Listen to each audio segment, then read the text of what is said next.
Setelah itu, Zongtian membawa Situ ke sebuah goa, yang dimana tempat itu merupakan milik Chunfeng untuk memperbaiki cermin api nantinya. Sebelum meninggal, Chunfeng telah memberitahukan tempat itu kepadanya, dan saat ini hanya mereka bertiga yang tahu tempat tersebut. Di sanalah Zongtian menceritakan alasan ia bertarung dengan Chunfeng. Kalau waktu itu, Chunfeng hendak membakar buku resep untuk memperbaiki cermin api. Untung saja ia masih bisa menyelamatkan setengah buku yang terbakar. Dan ia juga tidak tahu kenapa Chunfeng melakukan hal tersebut. Situ sesaat merasa kebingungan kepada ayahnya. Karena di satu sisi, Chunfeng mendukung untuk memperbaiki cermin api. Sedangkan di sisi lainnya, Chunfeng juga menghancurkan buku resep untuk memperbaiki cermin api.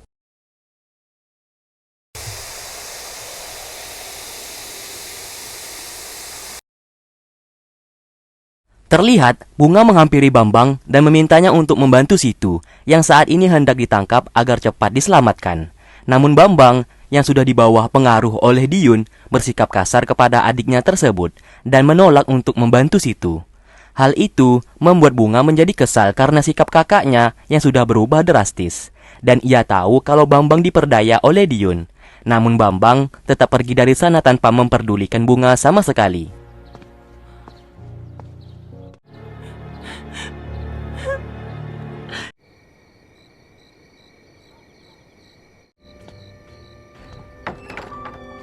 Di saat malam hari, Situ dan Pei bertemu di gudang biro astronomi. Di sana Pei menceritakan kalau saat ini Bambang mengangkat Diyun menjadi pemimpin biro astronomi, menggantikan Chunfeng yang telah tewas. Tentu saja Situ merasa terkejut setelah mengetahui kebenaran itu, dan Pei juga memberikan hadiah dari Diyun untuknya.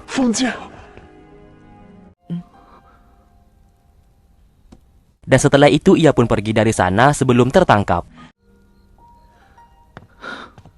Situ yang kesal lalu kembali menemui Zongtian yang saat ini khawatir melihat Situ tiba-tiba sudah menghilang. Namun Situ sangat marah kepadanya karena Zongtian tidak menceritakan kalau biro astronomi milik ayahnya saat ini sudah diambil alih oleh Diyun. Hou Yue berkata alasan ia dan Zongtian tidak menceritakannya karena ia takut Situ menjadi khawatir. Sesaat Zongtian mengambil kotak tersebut dari tangan Situ, dan ia sangat terkejut saat melihat terdapat tusuk rambut miliknya yang waktu dulu sempat diberikan kepada Qian Mei. Ia pun menanyakan dari mana Situ mendapatkannya, namun Situ tidak mau menjawab dan pergi dari sana. Ia pun sangat terpaksa membuatnya menjadi pingsan dan membawa Situ ke tempat yang lebih aman.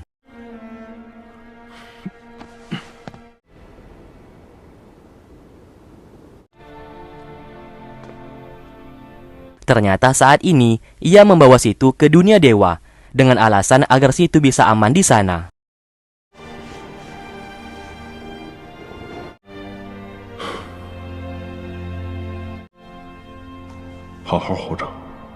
Singkat cerita, saat ini, Diyun hendak diangkat menjadi pemimpin biro astronomi. Tuan Du memberikan surat perintah dari permaisuri, yang dimana semua orang harus berlutut saat mendapatkan surat itu. Namun tidak dengan Diyun, yang menolak untuk berlutut. Tuan Du yang sudah tahu kalau Diyun adalah iblis, hanya berpura-pura tidak tahu dan memilih untuk diam.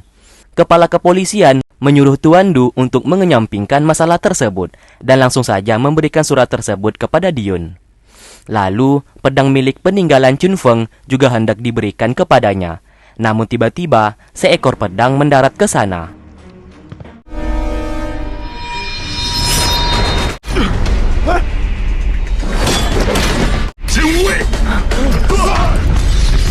Dan ternyata itu ulahnya Zongtian yang datang ke sana untuk membunuh Diyun dan mengambil pedang milik Chunfeng.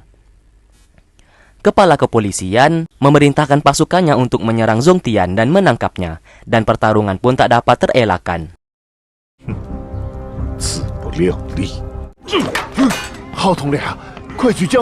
Hou Yue di sana juga membantu Zongtian untuk melawan kepala kepolisian. Karena tindakannya itulah, ia pun dianggap sebagai pengkhianat.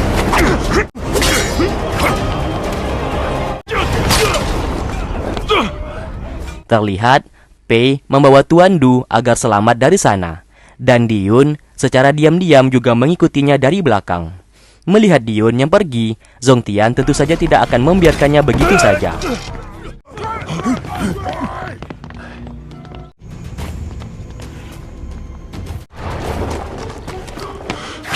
无人能拦住我，不要命的！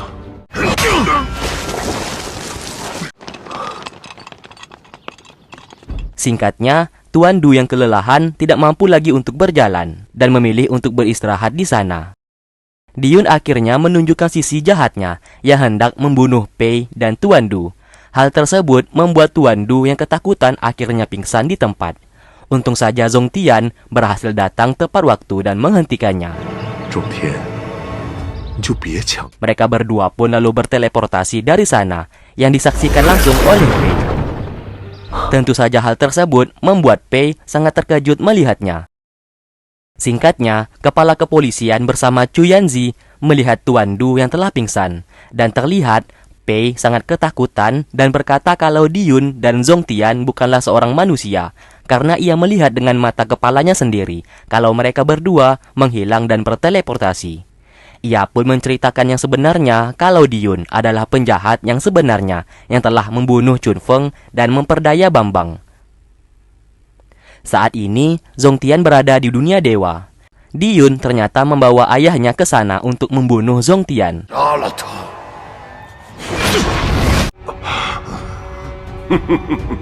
Diyun lalu menyerang menggunakan tongkat kepala elang yang membuat Zhong Tian terluka. Sesaat, ia melihat jepit rambut miliknya terjatuh dan menghilang. Hal tersebut sengaja dilakukan oleh Diyun agar Zhong Tian kembali mengingat kematian Qian Mei saat dulu. Di lain sisi, Si Tu yang telah sadar tak sengaja bertemu dengan leluhur dewa. Ia pun sangat merasa heran kenapa dirinya berada di sana. Wanita di sana mengatakan kalau Zhong Tian yang membawanya ke dunia dewa agar bisa aman. Karena Si Tu penasaran siapa Zhong Tian sebenarnya, akhirnya ia diperlihatkan masa lalu dari Zhong Tian saat menjadi dewa api.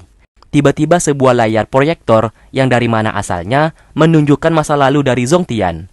Ia pun melihat beberapa orang yang ia kenal seperti Diyun, Bunga, dan Hou Yue yang wajah mereka mirip seperti dewa. Yang di saat itu, para dewa mati-matian melawan para iblis. Ia pun sesaat melihat Qian Mei yang mengorbankan dirinya dan bunuh diri menggunakan jepit rambut yang kemarin ia lihat.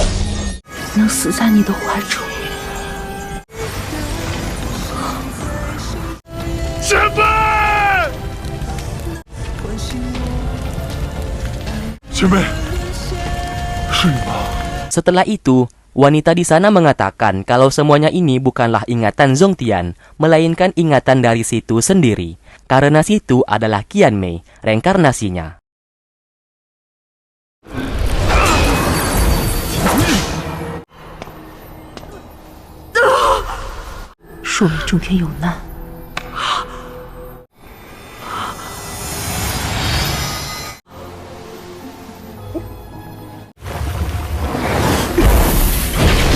Saat ini, Zhong Tian terluka parah dan hendak dibunuh oleh Diyun.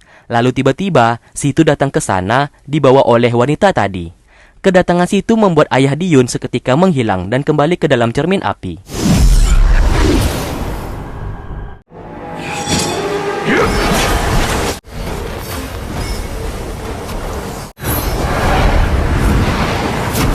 Singkat cerita, Si Tu memberikan kekuatannya dan menyembuhkan luka Zhong Tian.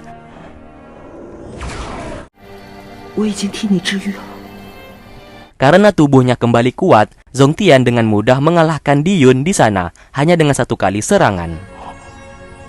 Tak lama kemudian, leluhur dewa datang ke sana dan menyegel Diyun.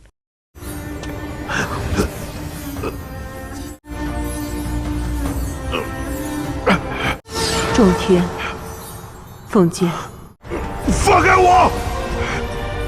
你们这样会害死尚轩的！ Sedangkan Zhong Tian dan Si Tu dipinta untuk segera kembali ke bumi dan meninggalkan tempat tersebut.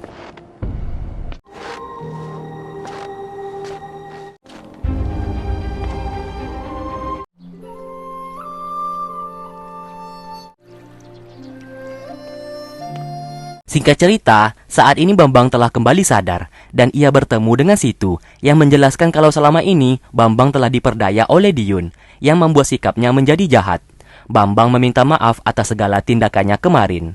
Disinilah ia mengutarakan isi hatinya kepada Si Tu agar mau menikah dengannya.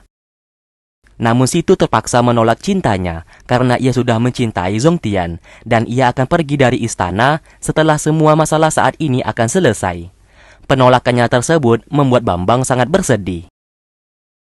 Sebelum pergi, Situ mengatakan kalau Bambang harus menerima cinta Pei karena saat ini Pei sangat sayang kepadanya dan Situ merasa hanya Pei yang cocok dengan Bambang. 把您视作尊敬的太子。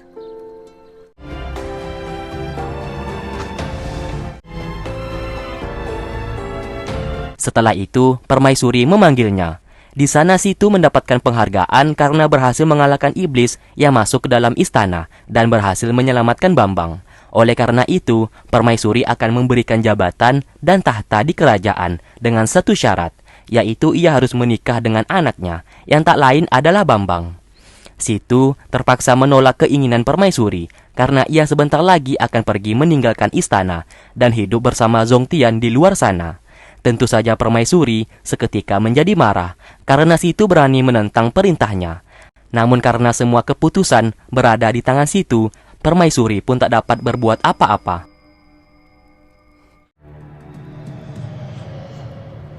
Setelah itu, Permaisuri bertemu dengan kaki tangannya. Di sana ia mendapatkan surat dari Reki yang meminta ingin dinikahkan dengan Bunga. Apabila Permaisuri tidak mengabulkan keinginannya, maka Reki akan mengutus seluruh pasukan keluarga Khan untuk meminta cermin api dikembalikan dengan keadaan utuh. Tentu saja Permaisuri menjadi dilema karena cermin api saat ini masih dalam keadaan hancur. Dan apabila ia menolak pernikahan tersebut, maka peperangan pastinya akan terjadi yang membuat hidup para warga di istana kerajaan akan terganggu. Dan Permaisuri tak menginginkan hal tersebut terjadi. Singkat cerita, Bunga menangis dan memohon kepada ibunya agar tidak dinikahkan dengan Reki karena ia sangat tidak mencintainya. Saat ini, ia hanya ingin menikah dengan seseorang yang ia cintai, tak lain adalah Hou Yue. Mendengarkan hal tersebut, Permaisuri sangat marah kepadanya karena mencintai seorang prajurit. Oleh karena itu, Permaisuri tetap menjalankan pernikahan Bunga dengan Reki karena pernikahan tersebut menyangkut keselamatan istana kerajaan. Salah satunya adalah keselamatan para warga. Bunga yang terus saja menolak tiba-tiba digampar oleh Permaisuri. 母后，我和皓月彼此有情，是您的女儿啊，放下！ Di malam harinya, Situ yang sedang berkemas-kemas dan hendak pergi bersama Zongtian sesaat menemukan sebuah buku peninggalan ayahnya yang dimana buku tersebut merupakan identitas asli dirinya yang memiliki kekuatan yang dapat memperbaiki cermin api dengan mengorbankan dirinya sendiri. Ia pun sangat terkejut setelah mengetahui hal itu. Dan itulah alasan Chun Feng hendak membakar buku kemarin karena ayahnya itu tidak ingin Situ mengorbankan diri untuk memperbaiki cermin api. Saat ini, Bunga dan Bambang sama-sama bersedih karena mereka tidak bisa bersama dengan orang yang mereka cintai. Bambang yang menyukai Situ yang merupakan prajurit kerajaan, sedangkan Bunga juga menyukai seorang prajurit kerajaan. Kisah cinta mereka yang sama membuat mereka hanya bisa menangis satu sama lain. Hou Yue yang telah mengetahui kalau Permaisuri akan menikahkan Bunga dengan Reki, tentu saja ia tak ambil diam. Ia pun seorang diri memaksa untuk masuk ke dalam istana untuk bertemu dengan Bunga. Namun usahanya sia-sia karena ia berhasil ditangkap dan kepala kepolisian memberikan informasi tersebut kepada Permaisuri. Lalu Permaisuri memberikan pilihan kepada Bunga. Kalau Bunga mau menikah dengan Reki, maka ia akan melepaskan Hou Yue. Namun apabila tidak, maka ia akan mengeksekusi mati Hou Yue. Karena ancaman tersebut, Bunga mau tidak mau menuruti perintah ibunya. Karena ia tak ingin Hou Yue tewas karena dirinya.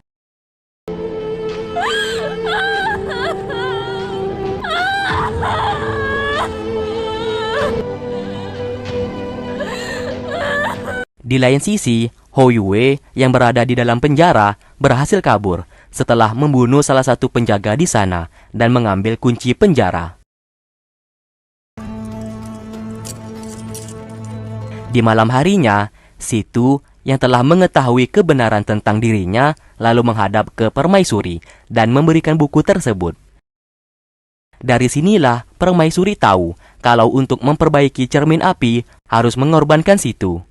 Dengan rasa tanggung jawab dan kesetiaan kepada istana kerajaan, akhirnya Situ membuat sebuah keputusan kalau ia akan mengorbankan dirinya supaya cermin api bisa diperbaiki. Karena dengan cara itulah istana kerajaan dan semua warga bisa hidup damai dan aman.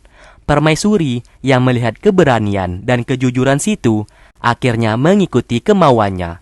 Apabila nanti Situ telah tiada, ia akan membuatkan patung untuk Situ di istana kerajaan sebagai pahlawan yang menyelamatkan semua para warga. Situ akan ia buat menjadi legenda agar semua warga tetap mengingat kematian dan pengorbanan Situ, agar ia dikagumi oleh semua orang di setiap generasi. Situ lalu meminta satu permohonan, yaitu permaisuri tidak boleh menyakiti Zongtian apabila ia sudah tidak ada. Permaisuri lalu menyetujui semua keinginannya dan berjanji apapun yang dilakukan oleh Zongtian, ia tidak akan menyakiti ataupun menghukumnya. Sebelum ia pergi, Bambang menghampirinya dan menanyakan kenapa Situ harus melakukan tindakan tersebut. Situ berkata ia akan melakukan apapun demi keselamatan istana kerajaan. Bambang tentu saja merasa bersedih karena ia tidak bisa mendapatkan Situ. Dan tidak hanya itu, ia juga nantinya harus kehilangan Situ. Bambang hanya bisa bersedih melihat wanita yang ia cintai mengorbankan diri untuk keselamatan istana dan para warga, dan ia menganggap dirinya tidak becus menjadi putra mahkota. 你为何还要回来？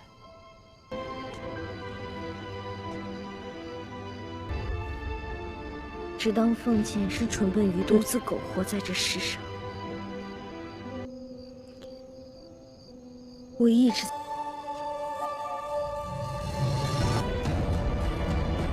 护得了什么？我们有各自的路要走，是江山社稷，是离今日一别。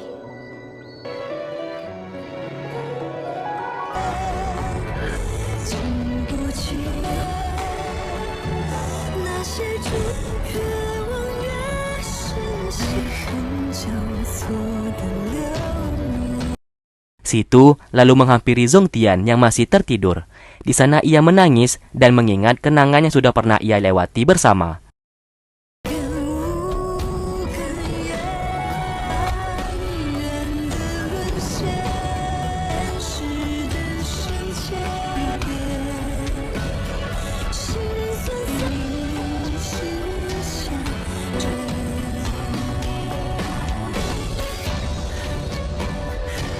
Ia pun lalu menulis sebuah surat untuk Zongtian, dan apabila Zongtian sudah bangun, ia meminta untuk tak usah mencari dirinya lagi.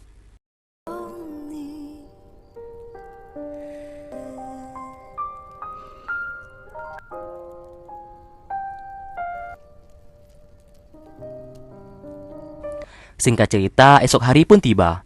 Kini Bunga dikawal oleh pasukan untuk membawanya yang hendak pergi menikah dengan Reki. Dari kejauhan, Hou Yue datang ke sana dengan pasukan serigala miliknya. Melihat kedatangan Hou Yue, Bunga sesaat menjadi sangat senang. Hou Yue lalu bertarung melawan pasukan kerajaan untuk menyelamatkan Bunga.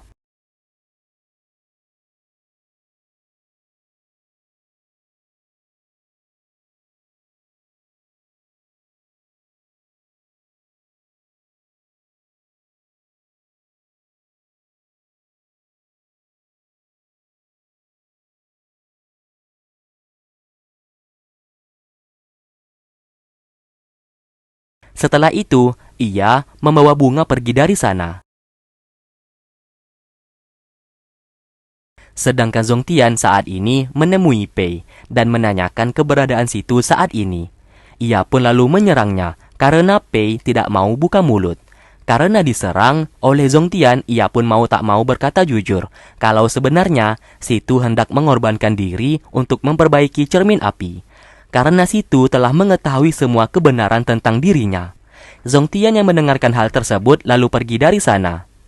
Saat ini, Bunga dan Hou Yue berada di sebuah gubuk dan bersembunyi di sana dari kejaran para pasukan. Karena mereka saling mencintai, mereka berdua pun hendak melaksanakan pernikahan. 莹儿，你好美。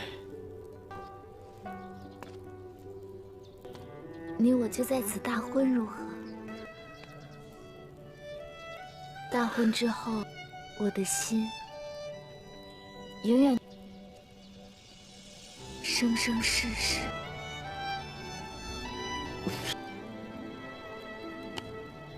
是了，我皓月绝不负。 Seperti biasa, tanpa penghulu, tanpa saksi, tanpa acara, tanpa kedua orang tua, mereka pun bisa melakukan pernikahan di sana. Setelah mengucapkan janji setia dan hidup semati, seperti biasa, kebanyakan para pengantin baru, mereka pun berciuman.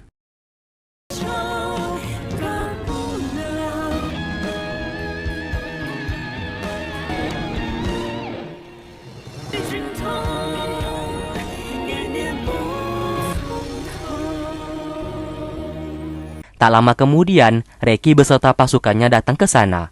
Hou Yue sesaat merasa heran, kenapa Reki bisa mengetahui tempat persembunyian mereka. Ternyata hal itu sengaja dilakukan oleh Bunga, yang kemarin ia sudah mengirim surat kepada Reki untuk menjemputnya. Ia tak bisa menentang perintah permaisuri untuk menikah dengan Reki. Tentu saja Hou Yue merasa bersedih, karena baru saja ia menikah dan sekarang ia harus kehilangan Bunga. Bunga sengaja melakukan hal tersebut demi kebaikan mereka berdua dan keselamatan Hou Yue. Bunga berkata kepada Reki, ia akan pergi bersamanya dengan satu syarat, Reki tidak boleh membunuh Hou Yue. Reki pun menyetujui akan hal tersebut. Namun apa daya, di saat Bunga yang hendak pergi, tiba-tiba Reki berkhianat dan hendak membunuh Hou Yue. Karena itu perintah dari permaisuri. Melihat hal tersebut, Bunga seketika berlari ke arah Hou Yue. Alhasil, anak panah mengenai dirinya, yang membuat ia langsung sekarat.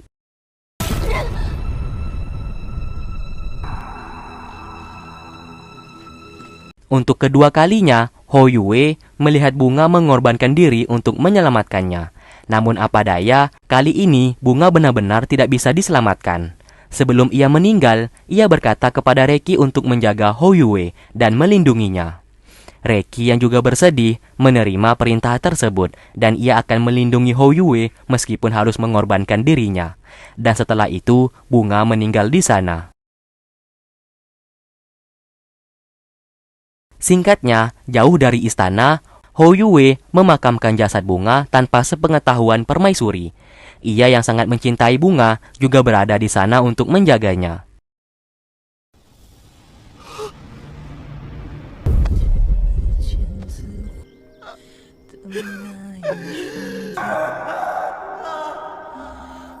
Hingga beberapa bulan kemudian, terlihat Hou Yue sudah berjamur dan wajahnya pun dikelilingi rambut dan janggut. Dan ia akan tetap setia berada di makam Bunga. Kini, Situ hendak mengorbankan dirinya untuk memperbaiki cermin api.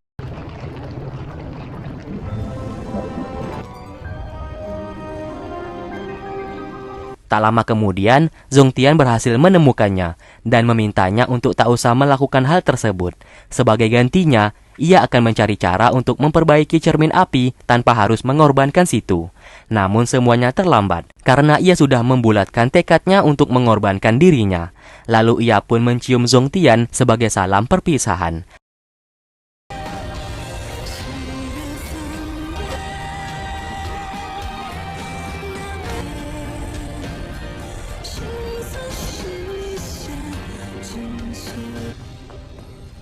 你我今生无缘。凤姐，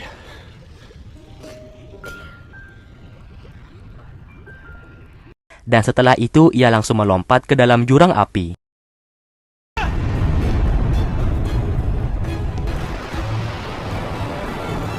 Zongtian juga ikut melompat ke sana untuk menyelamatkannya. Namun Situ menggunakan kekuatan angin menolak Zongtian agar keluar dari sana.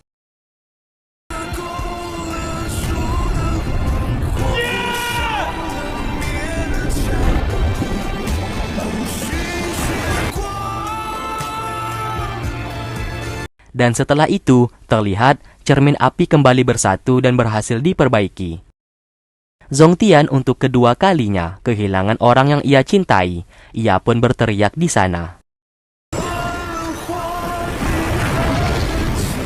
Karena kehilangan kekasihnya, Ia pun bersumpah untuk menyegel ingatan dan semua kenangannya selama ini di goa tersebut, karena baginya hidup tanpa situ tidak ada gunanya lagi.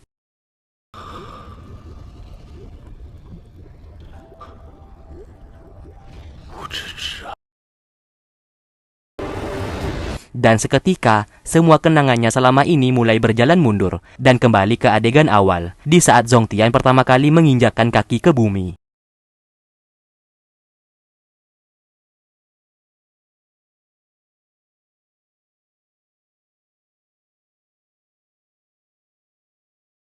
Singkat cerita, saat ini ia hidup dengan ingatan yang kembali terulang dari awal dan sudah lupa tentang apa yang sudah ia lewati sebelumnya. Di dalam ingatannya, saat ini hanya satu, yaitu menyelamatkan Sang Xuan dan dunia dewa dari kehancuran. Dan drama The King of Blaze season 1 pun selesai. Oke, di film ini terdapat season keduanya. Sedikit info, di season keduanya, tema yang diangkat bukan lagi mengenai kerajaan, melainkan sudah di zaman modern. Dan kalau kalian masih mau Mimin bahas season keduanya, coba komen di kolom komentar. Oke, terima kasih buat kalian yang sudah stay tune terus di channel ini dan menunggu video-video yang Mimin upload. Sampai berjumpa di alur cerita film yang lainnya. Wassalamualaikum warahmatullahi wabarakatuh.